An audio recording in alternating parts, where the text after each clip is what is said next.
You know that feeling, where it seems like everyone is getting ahead but you, like wealth is something that happens to other people? The truth is, it usually doesn't just happen. There's a quiet period first, a time of building. Before someone's money story changes, they change. The real signs aren't in their bank account. They're in their daily habits and choices. This isn't about watching other people. It's about recognizing these shifts in yourself. Here are the early signs that show up long before your net worth starts to grow. The very first sign is a quiet, private revolution in how you think. You stop seeing money as just a tool for today and start seeing it as a seed for tomorrow.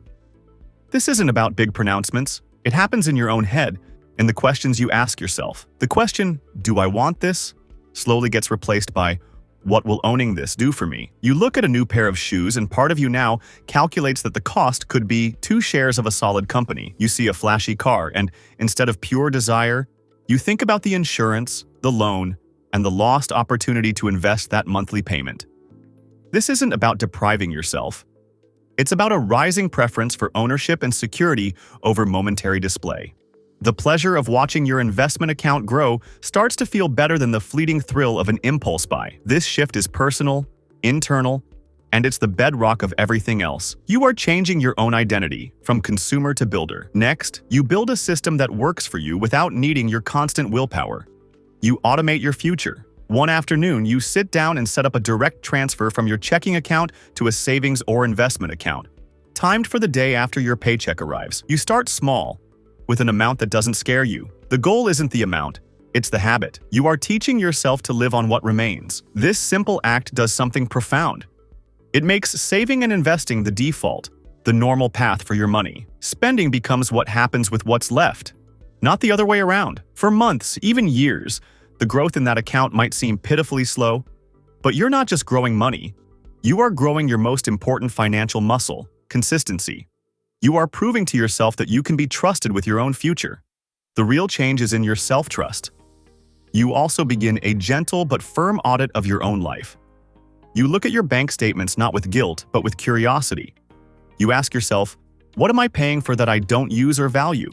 That gym membership, the 3 streaming services, the daily snack run, the subscription box that feels more like clutter than joy. You cancel them, not with a sense of sacrifice, but with a sense of clarity and power. You realize that every dollar you stop leaking is a dollar you can redirect toward your own freedom.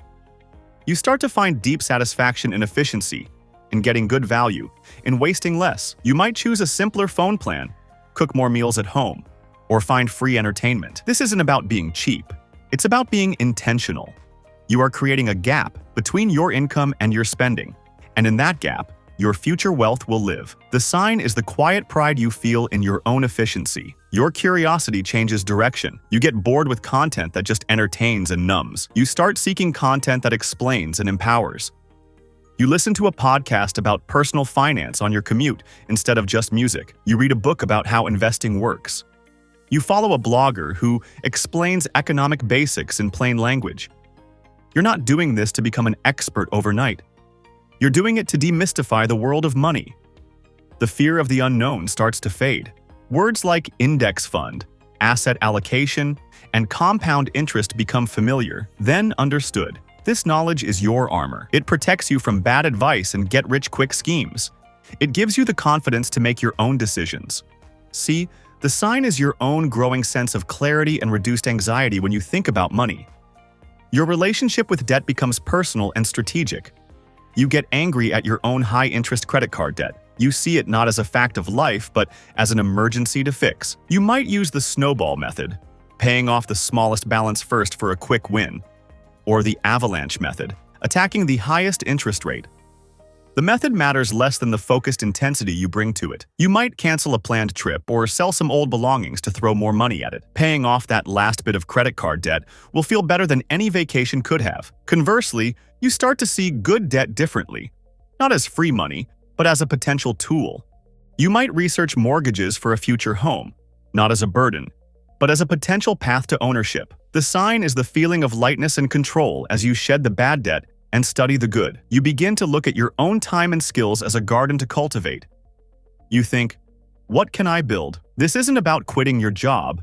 It's about starting something small on the side. Maybe you turn a hobby into an Etsy store. You offer freelance services on weekends. You rent out your parking space. The goal isn't to make a fortune. The goal is to prove to yourself that you can create value outside of a single employer. That first $100 you earn on your own feels different from your salary. It's pure validation. You immediately funnel this extra income into your debt payoff or investment plan. This accelerates everything.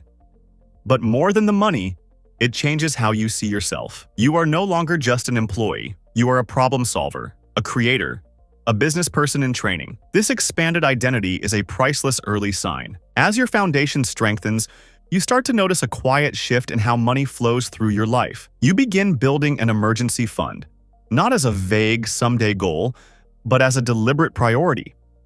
You set aside 3 to 6 months of living expenses in a liquid account, separate from your investments. This isn't about hoarding cash out of fear. It's about creating a buffer that gives you options. When an unexpected repair or job transition arises, you handle it without derailing your progress.